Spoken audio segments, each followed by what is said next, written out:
How much time is taken up by how you present yourself? Trying to find people who see your worth?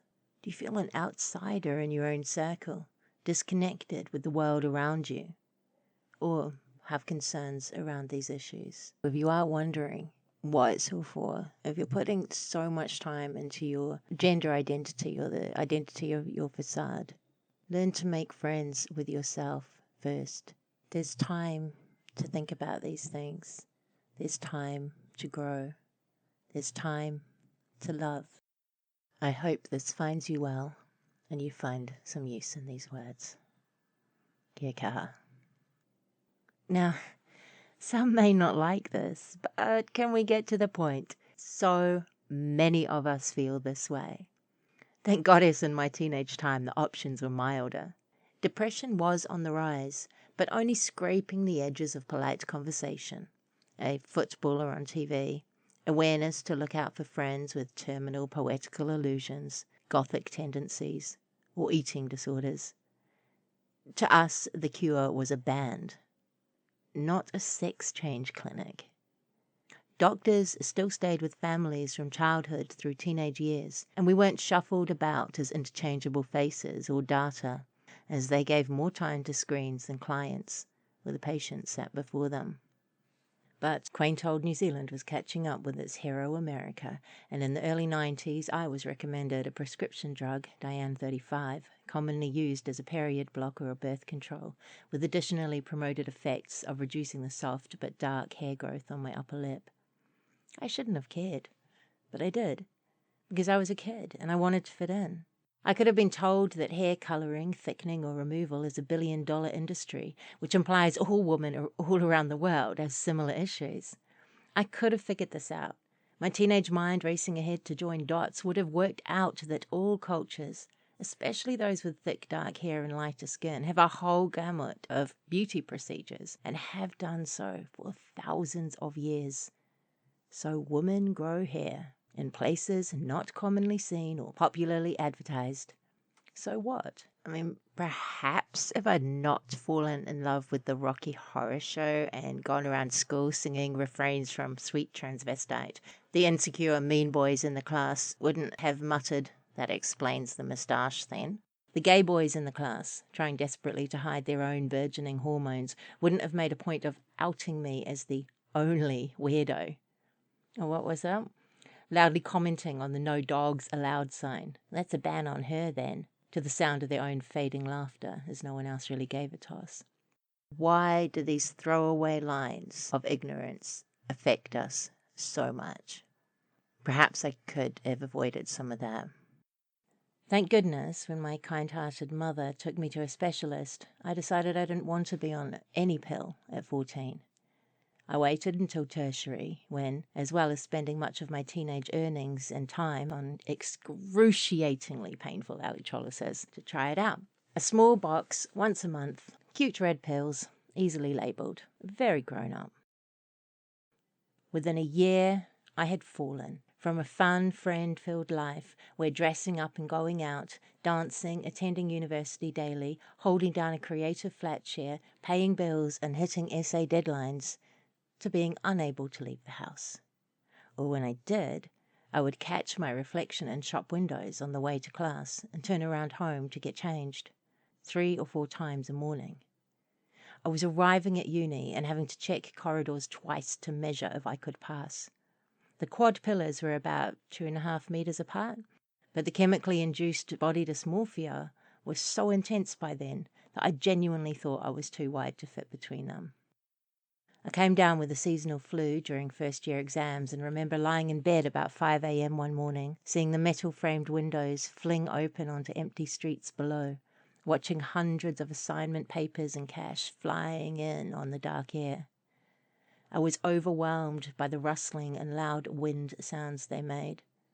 I managed to get to the student health clinic, then a week later to my own doctor, and have oxygen levels tested. The results assured me it wasn't all in my mind.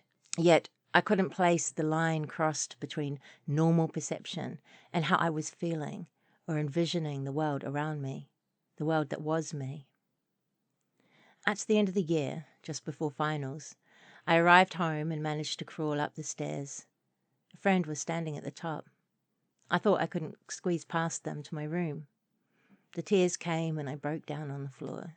"What is it?" they asked. "It's okay." I tried to explain that it wasn't, but couldn't bear them to look at my distorted view of myself. "Other people go through this too," he said, and sat beside me. This was the same platonic friend who told me I didn't need to shave my legs to walk around to their house for a chill session. "Really? I don't," he said, "and I wear much shorter skirts than you." I was 19. How did I not know this was an option? It took someone who'd gone through self-doubt and a certain amount of disassociation with themselves to see through the facade and hold my inner self long enough to reassure me they understood. They called my mom.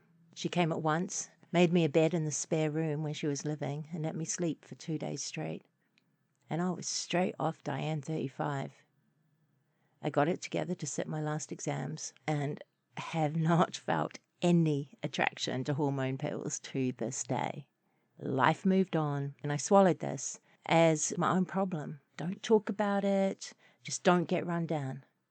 I learned to talk myself up, knowing the blurred lines of perception can often feel very real. To sleep when I was exhausted, and preempt illness to stay well. Especially, I learned to surround myself with good people who call it as it is, to never be too proud to go home, or ensure a safe space to curl up when the world's too much. This way, understanding myself, my overall health improved immensely over the years. My immune system, once slammed and failing, built up to become robust. I was one of the healthiest people I knew in my late 20s and 30s, and intuition became my greatest ally in all sorts of situations. So, when I see young people recommended drugs to find themselves, hormone pills to accept themselves, and to trust the pharmaceutical advertisements pushed by patronizing time-pushed doctors, it doesn't fit into this experiential knowledge. I could continue thinking it's because I'm different. Well, we all want to be unique, right? Or I could start accepting that there are parts of us that naturally react with stress in stressful situations. That the build-up of anxiety, or absence of continuity, or warm, huggable, unconditional loving, that lack of knowledge about our very bloodlines and real importance here on Earth can lead to disassociation, or even just a small imbalance of hormones can fuck us up good. That the rabbit hole is bleak and slipperier than it looks, and what you thought was the bottom is only the beginning, so you better have a get-out line. There are ways to balance, ways to heal, ways to rebuild, ways to love.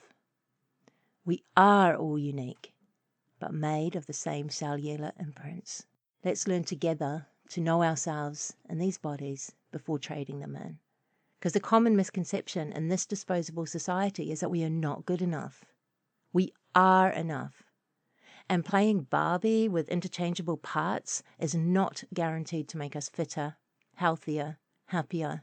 We have grown alongside and from the very earth we walk upon. And our journey will continue through time and space into the future. We evolve, we accept, we wear what we want, push new boundaries, fall, get up again, and create new languages as we go along.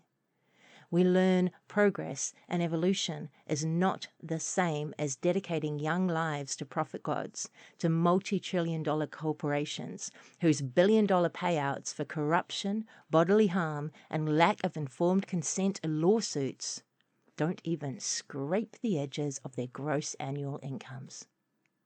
We are all connected. Let's start there. You are part of a whole. Let's love one another for who we are, and let that love be the price we pay for all the feelings under the sun, all the aspirations under the moon. I still grow the odd hair, but my once hairy legs are now mysteriously bare, probably results of a few years of the 1,000-year-old art of hot waxing. And I learnt a long time ago that if the occasional stray facial hair kept the mangy hounds from sniffing around my door, they were more than welcome to stay till the job's done.